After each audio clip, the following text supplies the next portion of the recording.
All right, let's see how we can implement a suggestion list in HTML. So we have a basic text field. Now we want to provide a list of suggestions when the user types something into this text field. So after this input field, first we define a data list element. Now VS Code doesn't recognize this, so if I press tab, nothing happens. So here we have to add a left angle bracket and then close it. Good. Now inside this data list, we can add a bunch of options. So let's add an option. Now we'll talk about the value attribute in a second, so let's remove it for now. Here we're going to type the name of countries. For example, we can say Australia, then Canada, India, and United States.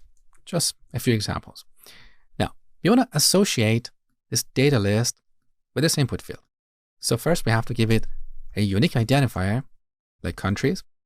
Now, here we set the list attribute to countries. Now, let's see what we get. So when this text box gets focused, we see our suggestion list. And this is implemented natively in our browser. A lot of people are not familiar with this. They reach out to third-party plugins for implementing a suggestion list. Now, in case you're curious about the support, let's look at caniuse.com and search for data list. Look, 95% of the browsers out there support data lists. So back to our page.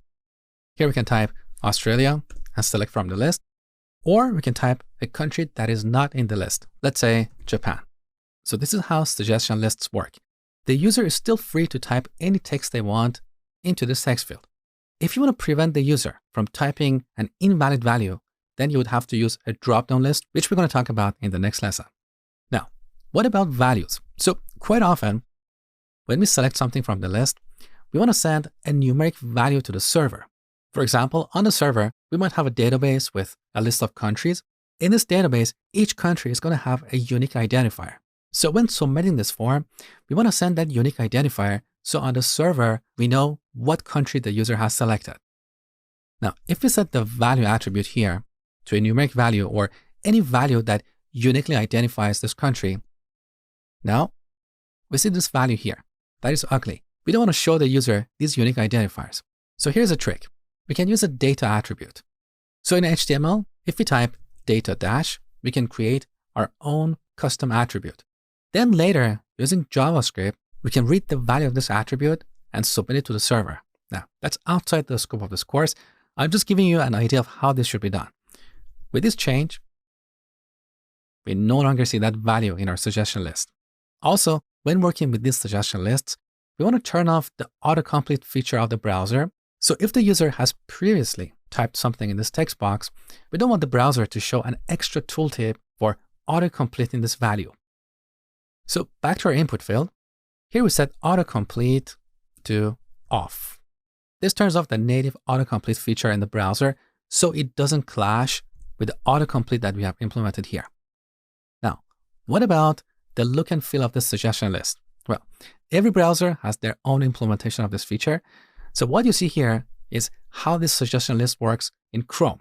If you open this page in Firefox or another browser, you're going to see something different.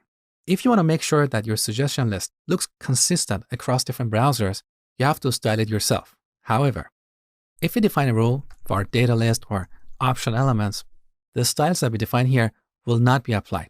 The browser's default styles will take over. So how can we fix this problem? Well, that goes beyond the scope of this course, but let me show you a web page where you can find a working example. So let's search for HTML data list element.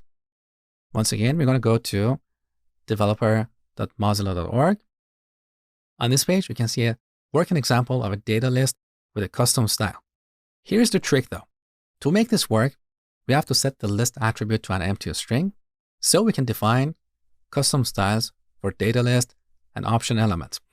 Then we'll have to use JavaScript.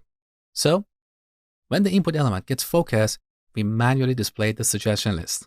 Again, this goes outside the scope of this course because we are not talking about JavaScript here. So this is all about data lists. Next, we're going to talk about drop-down lists.